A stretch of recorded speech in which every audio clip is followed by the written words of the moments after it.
Hello बच्चों, welcome to Unacademy and welcome to let's crack 9th and 10th channel, जहां पर हम लोग पढ़ते हैं बेस्ट टीचर्स के साथ में, बेस्ट कंटेंट के साथ में and a great learning experience. I am Vibha Raj. I am from Kota, Rajasthan, and I have been a teacher and educator for the past 11 years. I have mentored thousands of students for different national and international Olympiads. This is the link through which you can connect with me, you can follow me, और आपको सारी updates मिलेंगी मेरी upcoming classes का. तो हम लोग कर रहे हैं क्रांति in this week. Revolution week के अंदर हम लोग फ्रेंच रेवोल्यूशन पढ़ रहे हैं and we have reached the last part of this chapter which is part 3. पिछले 2 पार्ट्स में हम लोगों ने कवर किया कि कैसे फ्रांस के अंदर आंदोलन की स्थिति तैयार हुई, कैसे with the inspiration of the middle class and the philosophers एक आंदोलन शुरू होता है 1789 में. देन सेकेंड पार्ट के अंदर हमने देखा कि कैसे ये आंदोलन खुद भी बहुत सारे डिलेमास से गुजर रहा था and eventually we came across a war in 1792 followed by the rule of Maximilian Robespierre known as the Reign of Terror, and the last was the Directory rule. So हम लोगों ने बहुत सारे रेवोल्यूशंस इसमें देख लिए. अब कुछ पार्ट इसका कॉन्सिक्वेंसेस के ऊपर भी है कि क्या क्या कॉन्सिक्वेंसेस हमको देखने को मिले in the whole revolution period. तो आज हम उनको कवर करेंगे, but before we go into that, let me tell you something about Unacademy. Unacademy is India's largest learning platform.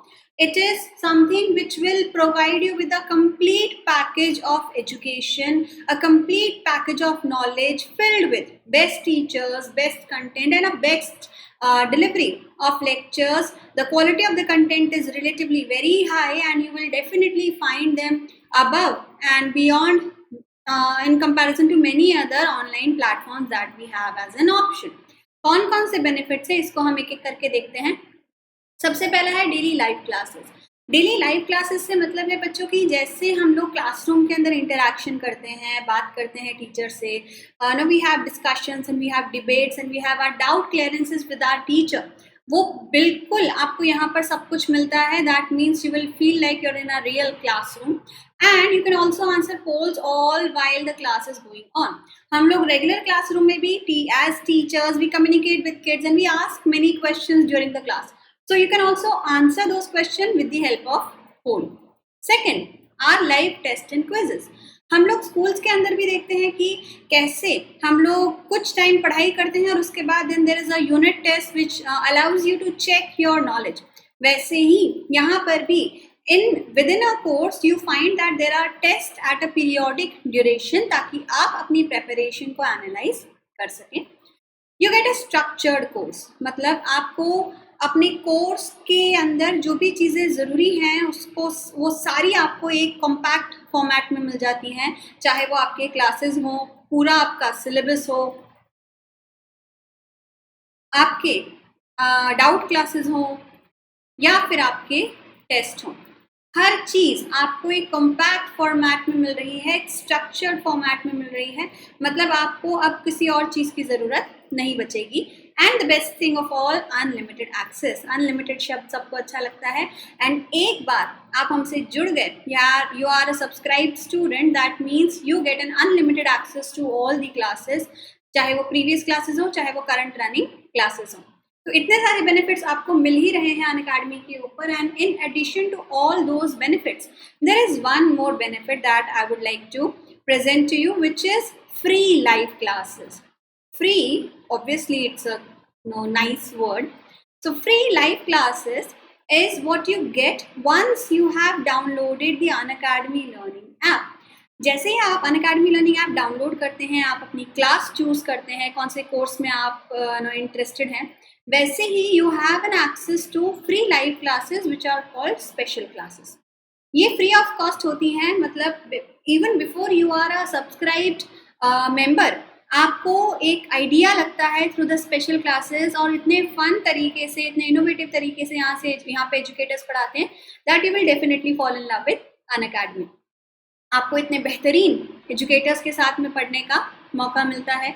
आपका पूरा सिलेबस कवर हो रहा है जो स्कूल एग्जाम्स के लिए ज़रूरी होता है, मतलब math, social science, Hindi, science, English, आपका पूरा सिलेबस कवर होगा, कोई भी सब्जेक्ट आपका पीछे नहीं छूटेगा.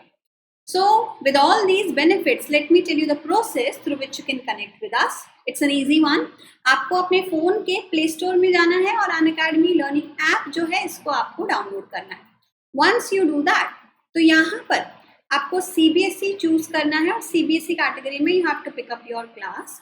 आप क्लास 10 के हैं तो 10 चूज कर सकते हैं, क्लास 9 के हैं तो you can pick up your class 9. जैसे ही आप अपनी क्लास चूज करेंगे वैसे ही आपको मिलते हैं यहाँ पर सब्सक्रिप्शन ऑप्शंस. तो देखते हैं, आप अगर 12 मंथ दैट इज 1 ईयर का सब्सक्रिप्शन लेते हैं तो you are only paying 13,500. If आप 24 मंथ दैट इज 2 ईयर का सब्सक्रिप्शन लेते हैं तो you are paying 22,500. The 36 month subscription is 32,400 and the 48 month subscription is only 36,000. मतलब आपका पूरा high school 9th 10th 11th 12th पूरा कवर हो जाता है और आपको अगले 4 साल टेंशन लेने की ज़रूरत नहीं है कि हम हमारा कोर्स कैसे पढ़ेंगे. You will be provided everything by Unacademy. Same way 10th class के भी कोर्सेज हैं. We have 1 year course 13,500, 2 year course 22,500 and a 3 year course 28,800. And once you go on that column and begin to subscribe, you will be asked to put in a referral code. आपसे एक referral code डालने के लिए बोला जाएगा. तो आपको VRCBSE जो कोड है इसको इस्तेमाल में लेना है.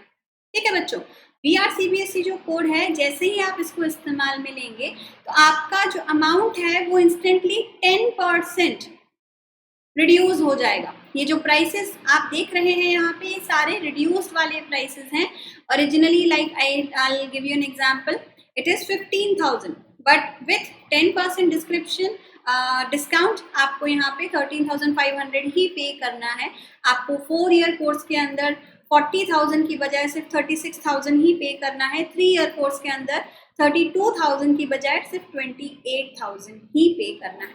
So don't forget to use the code VRCBSE which will give you an instant 10% discount and you will be part of this esteemed organization and you will get to study from the best in the country. So let us start with our chapter French Revolution Part 3. हम लोगों ने previous classes के अंदर एक पूरा revolution देखा and we ended the story with the directory rule. Last में हमने डायरेक्टरी रूल देखा था जिसको 1804 में नेपोलियन ने रिमूव करके अपना रूल एस्टैब्लिश किया. हम नेपोलियन वाले पार्ट को अभी वापस से पढ़ेंगे एक बार डिटेल के अंदर. But the end of the previous lectures was on this कि फ्रांस में रेवोल्यूशन हुआ. Then there was a declaration of republic after a second revolution and after that directory rule I लेकिन वो चल नहीं पाती है और 1804 में नेपोलियन आया और नेपोलियन ने सब चीज़ें ख़त्म करके वापस से जो एम्पायर था उसको मोनार्की में री एस्टैब्लिश किया. In this whole process of revolution there were many sections which participated and who had a very huge impact on this movement but they are not very openly talked about. तो उन कुछ हिस्सों को देखेंगे जिन्होंने इस आंदोलन में अच्छी अपना हिस्सेदारी दी और इनके लिए भी कुछ बदलाव आए, इनको हम उठाते हैं. तो सबसे पहला सेक्शन जो है बच्चों that's women. Did women have a revolution. ये हमारी हेडिंग आती है कि महिलाओं ने क्या आंदोलन में पार्टिसिपेट किया, अगर किया तो उनकी क्या डिमांड्स थी और क्या उनकी डिमांड्स मानी गई. तो let's look into that a little deeply. Most women of the third estate had to work for a living. They did not have an access to education or job training. Working women had also to care for their families. Their wages were lower than those of men. हम ये जानते हैं कि Europe के अंदर women were never considered equal and society जो थी वो 3 हिस्सों में बटी हुई थी, first state, second state and third state. जो फर्स्ट स्टेट था इसके अंदर जो महिलाएं थी वो चर्च के अंदर थी and they were only provided, they were basically belonging to the rich section and they were only provided with religious education. ये कोई और काम कर नहीं रहे थे, they are only spending their time into prayers. जो सेकंड स्टेट, जो नोबिलिटी की महिलाएं थी, ये शिक्षा लेती थी, लेकिन इनकी शिक्षा जो थी वो आर्ट, कल्चर और फिलॉसफी तक ही सीमित थी, और इनको सिर्फ इतना पढ़ाया जाता था जितना इनकी शादी तक के लिए नो सफिशिएंट हो। थर्ड स्टेट की जो महिलाएं थी वो सभी से ज़्यादा निचले लेवल पर थी। They had to work for a living, क्योंकि सिर्फ एक पर्सन की इनकम से, सिर्फ पति की इनकम से आप घर नहीं चला सकते थे। तो उन महिलाओं को काम करना पड़ता था, और इनको किसी भी तरीके की कोई एजुकेशन नहीं मिलती थी, ना ही इनको कोई काम करने की ट्रेनिंग मिलती थी।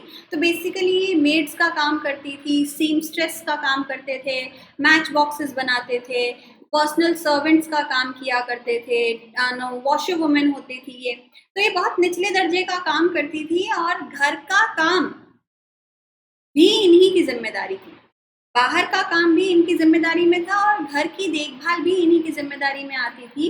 एंड लीगली सबसे बड़ी दुविधा ये थी इनके साथ में कि इनकी जो वेजेस थी were officially lower in comparison to men, कि अगर किसी एक फैक्ट्री में एक पुरुष काम कर रहा है और एक महिला काम कर रही है, तो दोनों की वेज बराबर नहीं होगी, बिकॉज ये चीज सोशली एक्सेप्टेड था that women can not work as good और इक्वली टू मेन, रिजल्टिंग उनके काम में कोई कमी नहीं हो रही थी, बट उनकी वेजेस हमेशा ही कम होती थी।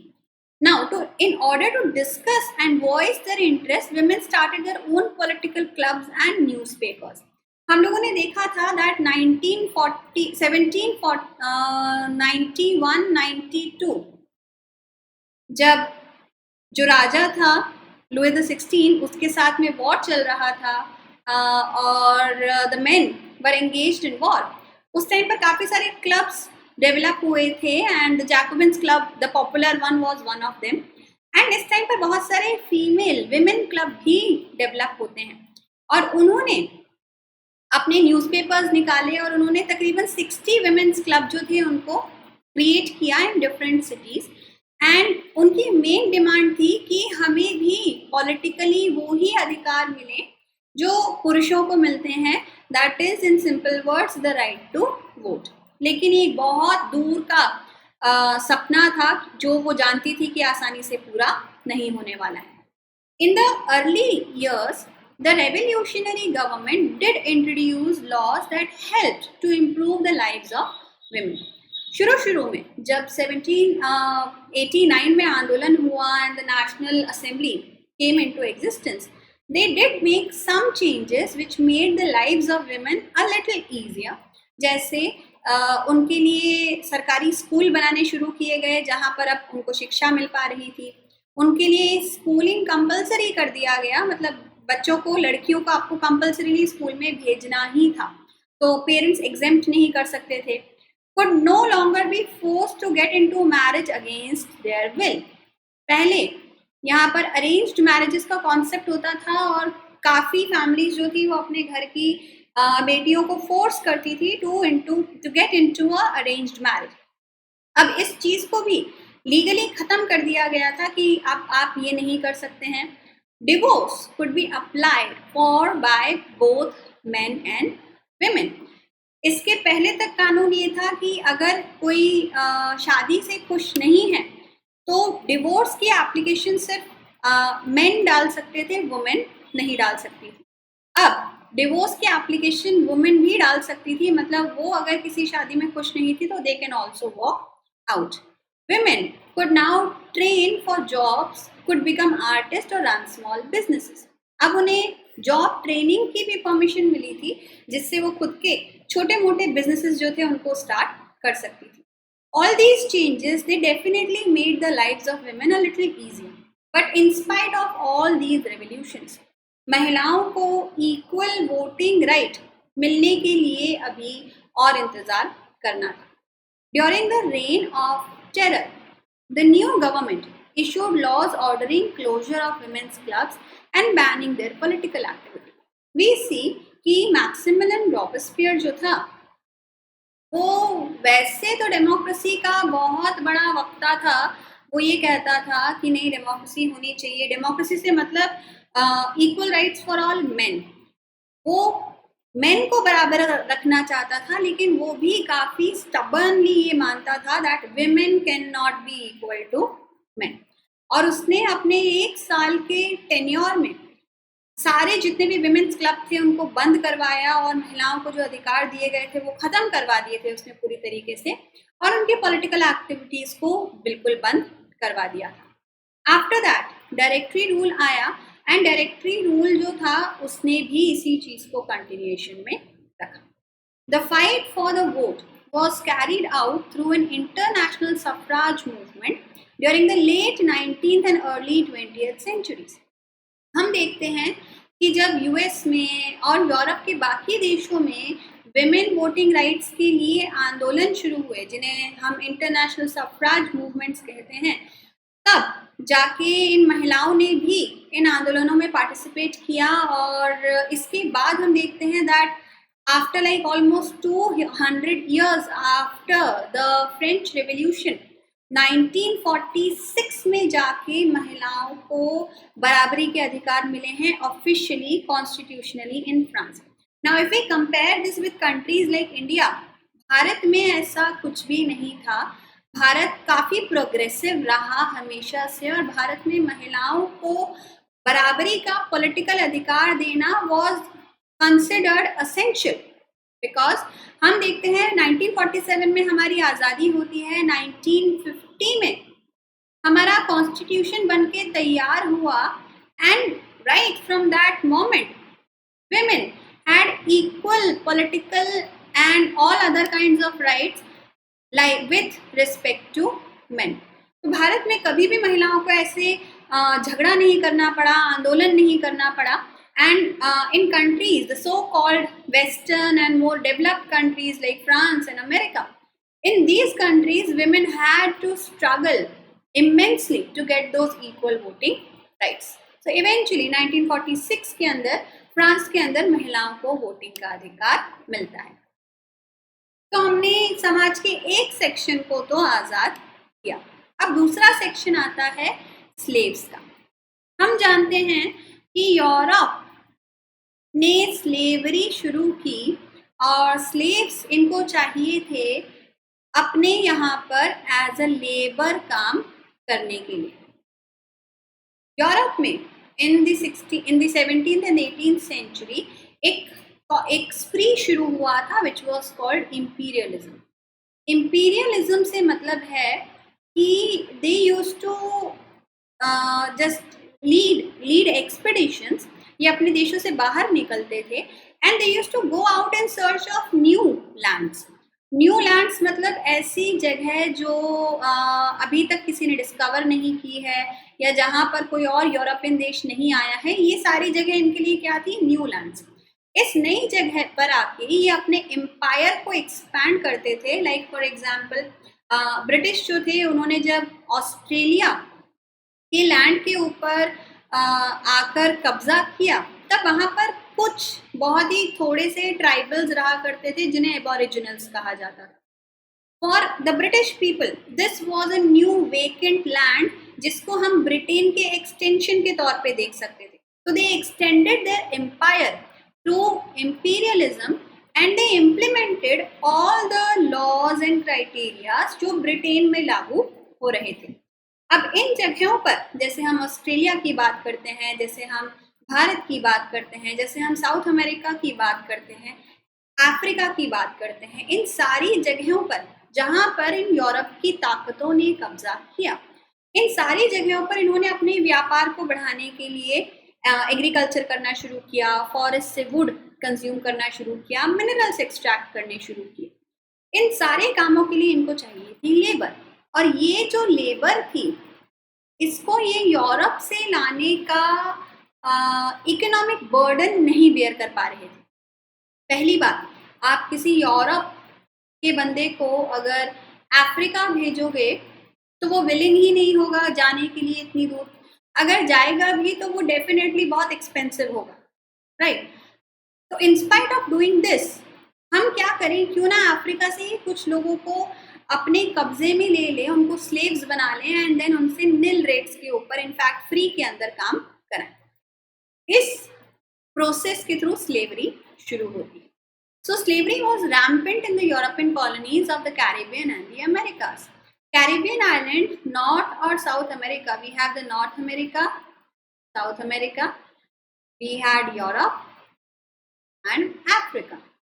तो यहाँ पर कुछ आइलैंड्स हैं छोटे छोटे जिन्हें कैरिबियन आइलैंड्स कहते हैं, और यहाँ पर काफ़ी सारे Caribbean islands have very good soil and very good climatic condition. तो प्लांटेशंस काफ़ी सारे होते हैं यहाँ पर. तो यहाँ पर काम करने के लिए यूरोपियंस को लगातार लेबर चाहिए होती थी. The reluctance of Europeans to go and work in distant and unfamiliar lands meant a shortage of labor on the plantations. So as I said कि Europeans जाना नहीं चाह रहे थे, ना तो नॉर्थ अमेरिका जाना चाह रहे थे, ना कैरिबियन जाना चाह रहे थे, क्योंकि वो जगह दूर भी थी और ये एज अ लेबर महंगे भी थे. So this was met by a triangular slave trade between Europe, Africa and the Americas. तो अब शुरू होता है triangular slave trade. Let me just make a bigger map for you all so that you can understand in a better way.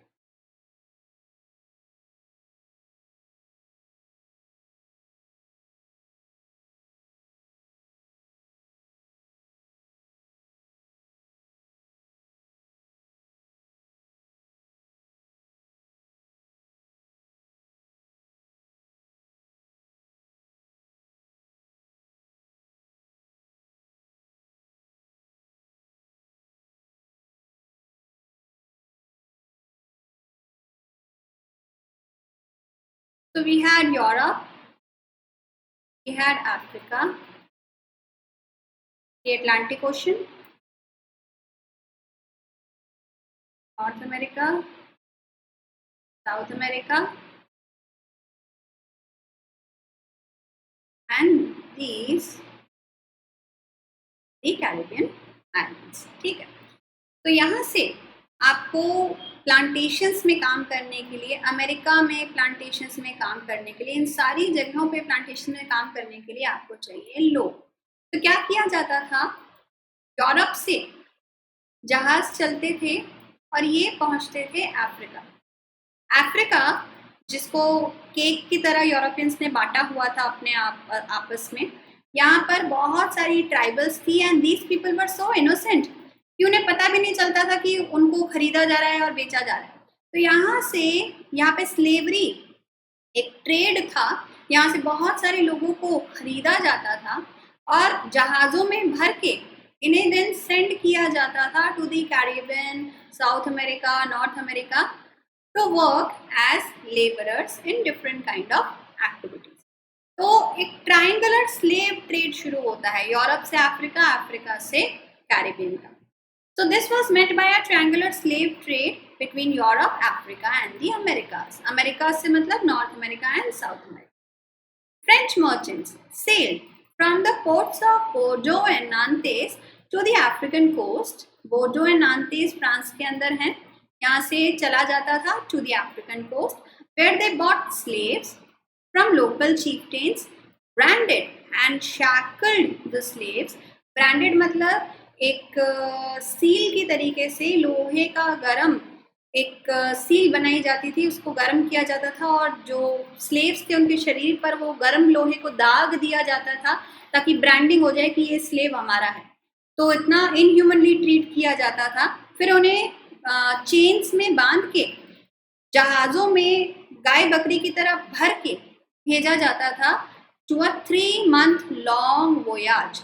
3 महीने लंबी समुद्र की यात्रा में इन्हें भेजा जा रहा है और कंडीशंस बहुत बुरी होती थी जहाज़ के ऊपर, और कई सारे ऐसे स्लेव्स होते थे जो यहीं पर मर जाते थे जहाज़ के ऊपर ही, और जो जिंदा बचे उनको प्लांटेशंस में बहुत बुरी तरीके से ट्रीटमेंट दिया जाता था.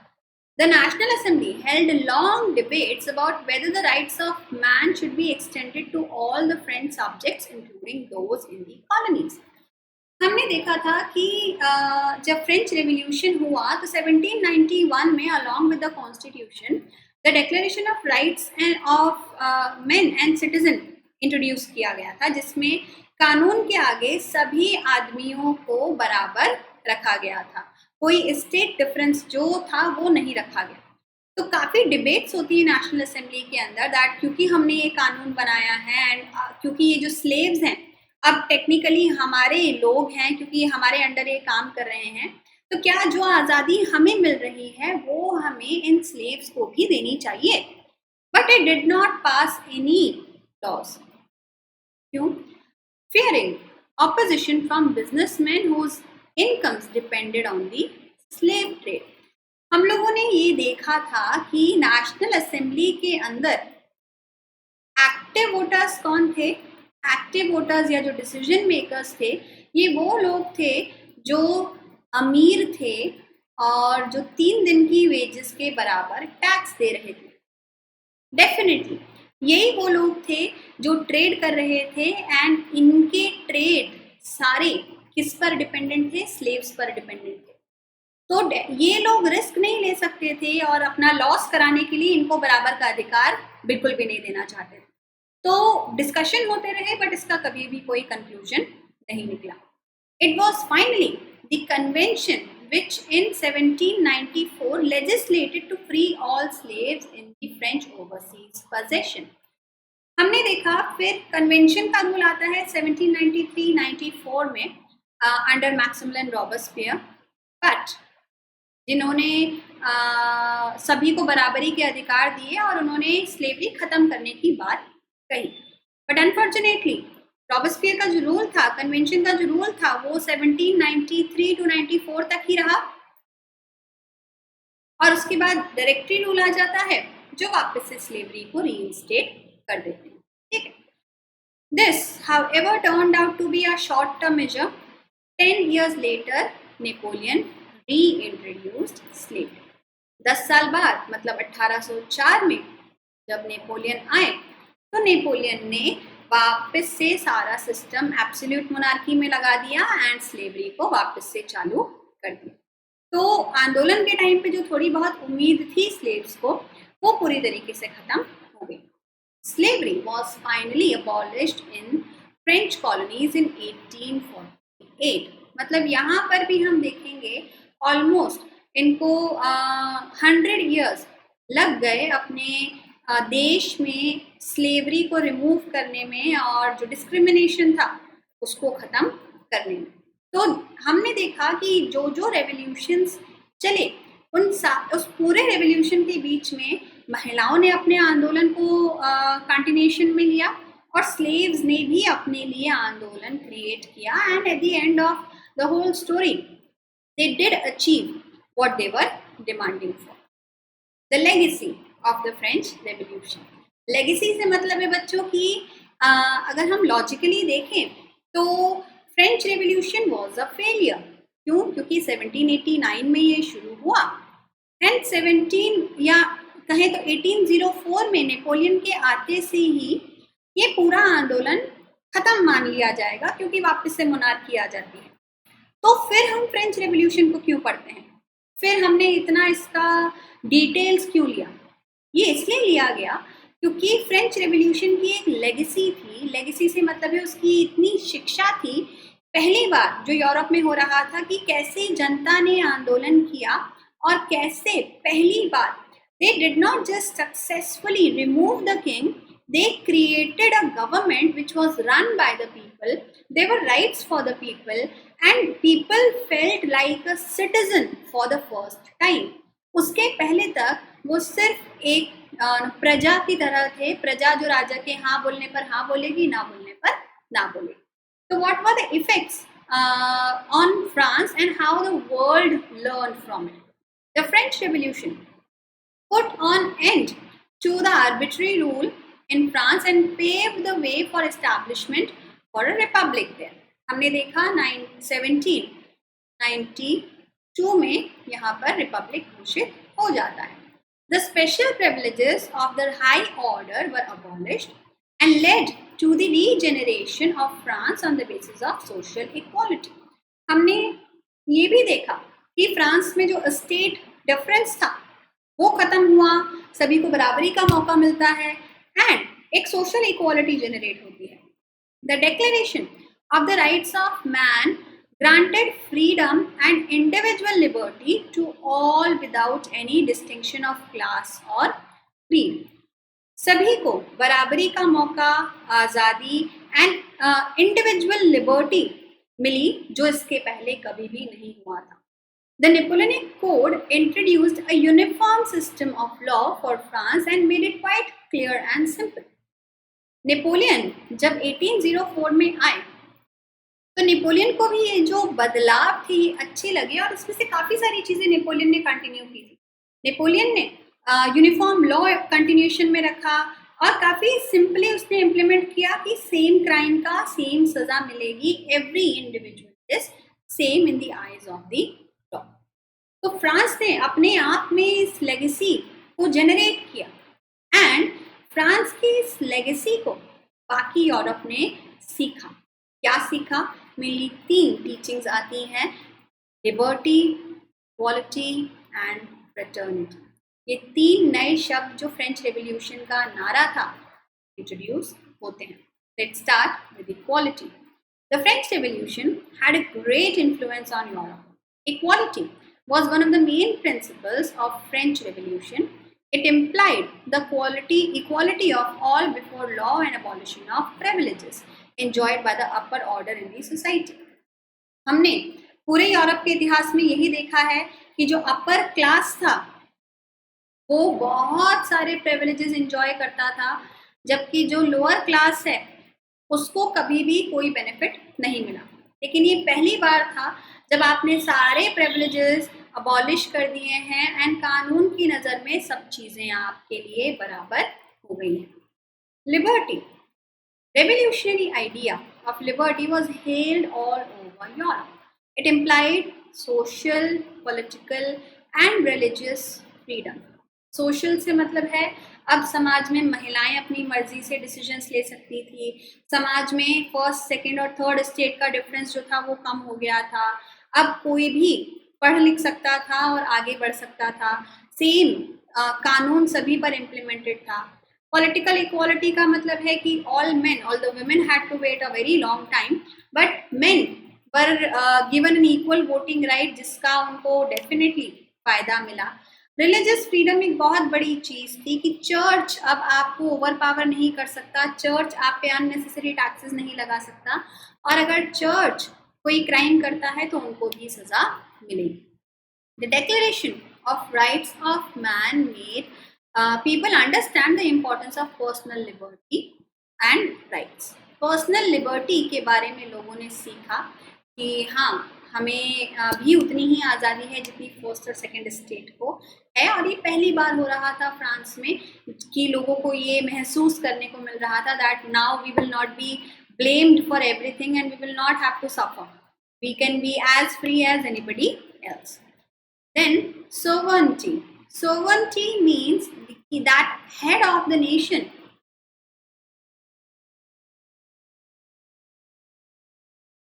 or the national government is free to take decision.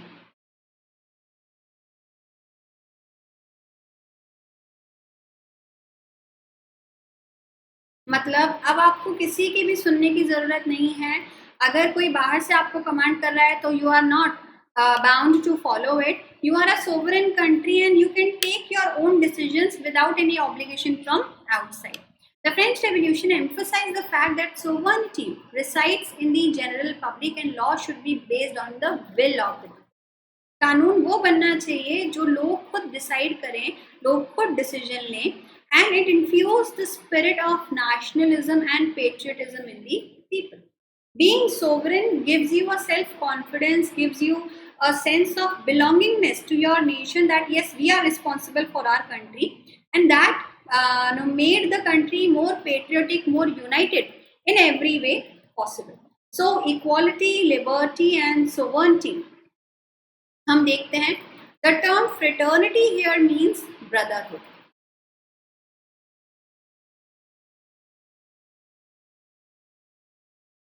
It's related with sovereignty. Fraternity comes when we are free to take decision and willingly we accepted that all of us are brothers and sisters. We have a sense of brotherhood amongst us and we are collectively responsible for protecting and upbringing our nation. So equality, fraternity and liberty, these three are the mottos of the French Revolution. The global impact. So हमने देखा कि France में क्या बदलाव हुए, France से Europe में क्या बदलाव हुए, बट सिर्फ यूरोप तक ही सीमित नहीं था, ये दुनिया की और जगह पर भी स्प्रेड हुआ. The global impact. The French revolution had a global impact which was felt equally in India. Bharat में हम देखते हैं that when the British came to our country and we were under the colonial powers, हमने भी जो सीखा वो French revolution, Russian revolution जैसे आंदोलनों से सीखा. कैसे जनता ने अपने ऊपर जो अत्याचार कर रहा है उसको हटाया.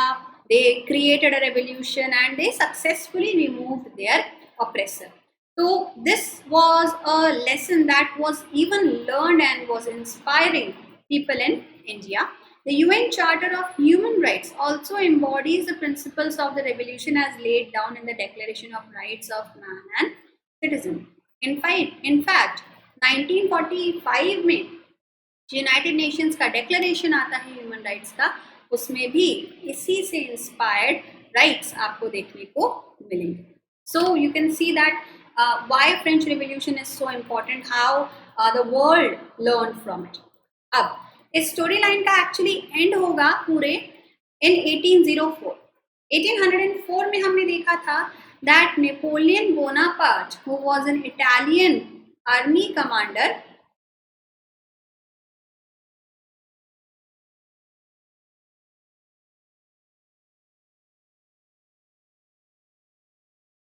Created a militia. उसने अपनी एक आर्मी तैयार की और इसने अपने आर्मी की मदद से पहले इटली पे कब्जा किया और उसके बाद अपने सपने को पूरा करने के लिए ये फ्रांस की तरफ बढ़ा. 1804 में जब फ्रांस में डायरेक्टरी रूल था लेकिन वो स्टेबल नहीं था, अनस्टेबल चल रहा था, उस स्थिति का फायदा उठा के नेपोलियन ने अटैक किया एंड खुद को फ्रांस का राजा घोषित किया. नेपोलियन जो था वो काफ़ी इंटेलिजेंट था, डिप्लोमेटिक था और वो ये भी जानता था कि फ्रांस एक ऐसा देश है जिसने अपने पिछले राजा को रिमूव किया था and that too with the help of only people's revolution. तो उसने काफ़ी सोच समझ के ऐसे चेंजेस इंट्रोड्यूस किए जिसमें वो बराबरी भी दे रहा था और लोगों को फायदे भी पहुंचा रहा था and all these benefits made him very very popular. He set out to conquer neighbouring countries, European countries, dispossessing dynasties and creating kingdoms where he placed members of his family. उसने जगह जगह पर अटैक्स किए और बड़े बड़े राज परिवारों को उसने गद्दी से हटाया और अपने परिवार के मेंबर्स को वहाँ पर वो प्लेस करता चला गया. Napoleon saw his role as the moderniser of Europe. उसने खुद को ऐसे रिप्रेजेंट किया कि मैं यूरोप को मॉडर्नाइज करूँगा, उसको एक नए दौर में लेकर जाऊँगा. He introduced many laws such as the protection of private property and a uniform system of weights and measures. तो सबसे पहले तो हम देखते हैं कि प्राइवेट प्रॉपर्टी का प्रोटेक्शन से क्या मतलब है.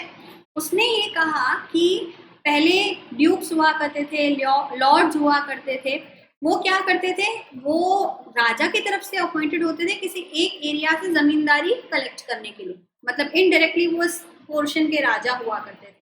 अब इस जगह पर जितने भी लोग खेती कर रहे हैं वो ज़मीन ओन नहीं कर सकते हैं, उनको ये ज़मीन किराए पर लेनी पड़ती थी इन ड्यूक्स एंड लॉर्ड्स से और ये ज़मीन का भी रेंट देते थे और उसके ऊपर जो प्रोडक्शन है उसके ऊपर भी टैक्स देते थे. तो ये सिस्टम ख़त्म किया गया. अब लैंड जो था, जो भी टिल कर रहा है वो उसको ओन करेगा. उसने प्रॉपर्टी राइट्स प्रोवाइड किए जो काफ़ी अच्छे थे, जिससे जो थर्ड स्टेट के लोग थे वो काफ़ी खुश हुए. A uniform system of weights and measures was also introduced. Market में हर बाजार, हर क्षेत्र के अंदर अलग अलग वेट एंड मेजर था. मतलब अगर मैं एक एग्जांपल दूं तो say for example 1 metre in market A can be this long, in market B can be this long and market C can be this long. तो हर जगह पर एक ही मेजरमेंट अलग अलग हो सकता था, वेट्स अलग अलग हो सकते थे, वो उसने खत्म किया. उसने equal weights and measures introduce किए and provided the decimal system, जिससे बाजार एक जैसे हो गए और करेंसी भी उसने इवनाइज की थी, जिसके थ्रू अब ट्रेड करना आसान हुआ. तो जो ट्रेडिंग कम्युनिटी थी वो काफी खुश हुई इस चीज से. Initially many saw Napoleon as a liberator who would bring freedom for the people. Napoleon ने सर्फडम मतलब बंधुआ मजदूरी भी खत्म की थी एंड लोगों के लिए नेपोलियन मसीहा बन गया था कि ये एक ऐसा व्यक्ति है जो आया है, जो राजा है, बट उसने हमें ज़मीनें प्रोवाइड की है, उसने हमें अच्छा व्यापार प्रोवाइड किया है, उसने करेंसी इवनाइज कर दी. तो किसान भी खुश था, मर्चेंट्स भी खुश थे, उसने इक्वालिटी बिफोर लॉ भी इम्प्लीमेंट किया हुआ था, तो आम जनता खुश थी. उसने बंधुआ मजदूरी खत्म कर दी थी, तो बिल्कुल जो गरीब लोग थे वो भी बहुत खुश थे. And people saw Napoleon as a liberator कि ये हमें आज़ाद कराएगा, ये हमें मॉडर्न यूरोप में इंट्रोड्यूस करेगा. बट अनफॉर्चुनेटली नेपोलियन की इस बढ़ती हुई पॉपुलैरिटी से काफ़ी सारे देश और उनके राजा घबरा गए, जिन्हें ये लग रहा था कि अगर ऐसे ही नेपोलियन पॉपुलर बना रहा तो it will be very soon कि नेपोलियन शायद हमारे देशों पे भी कब्जा कर ले और हमारी जनता उसका साथ दे. तो वी फाइंड दैट 1815 में 4 बड़ी powers Britain, Austria, Russia, Prussia, ये याद रखने के लिए BARP शॉर्ट फॉर्म का इस्तेमाल करेंगे हम. ब्रिटेन, ऑस्ट्रिया, रशिया, प्रशिया, ये 4 बड़े देश एक साथ आते हैं एंड एक बैटल होती है known as the battle of Waterloo. And definitely 4 देश की आर्मी और एक नेपोलियन की आर्मी एक अनइवन प्रपोर्शन था and Napoleon lost and France was brought back into its old conventional manner of rule. So with this whole storyline, we learned many things. हमने देखा कि कैसे जनता जब बिल्कुल ब्रिंक पर आ जाती है अपने अत्याचार पे, तो वो उठते हैं, आंदोलन करते हैं. We also saw कि people's rule can be a problem in the Maximal and Robespierre's rule. We saw that there can be a revolution, but everybody may not be benefited by those revolution. हमने women का case देखा, हमने slaves का case देखा. And we also saw कि Napoleon जैसे राजा जो शुरू में हो सकता है बहुत अच्छा रूल कर रहे हों, लेकिन वो एक खतरा भी हो सकते हैं बाकी राजाओं के जो अपनी ट्रेडिशनल रूल को छोड़ना नहीं चाहते थे. So with this whole storyline, I will finish this chapter. Thank you so much guys. Connect with us on Telegram app, जहाँ पर आपको सिर्फ Telegram app डाउनलोड करना है. ये जो लिंक है इसको आपको इस स्पेस के अंदर टाइप करना है और आपको ज्वाइन जो यहाँ पर आएगा उसको क्लिक करना है. जैसे ही आप ये करेंगे you will get all the links. आपको हमारी डेली क्लासेस के सारे लिंक्स यहाँ पर मिलेंगे, सारी अपडेट्स आपको यहाँ पर मिलेंगी. सारे बच्चे हमसे इससे जुड़े हुए हैं, तो आप you will not be behind. आपको सारी चीज़ें मिलेंगी, सारे जो भी डेली बेस पे क्लासेस होती उनके लिंक्स आपको यहाँ पर मिलते हैं. Teachers even set reminders, right? So like the video, share the video and do not forget to subscribe to us using the code VRCBSE जो आपको 10% का डिस्काउंट देगा. Hurry up and join Let's Crack 9th and 10th channel.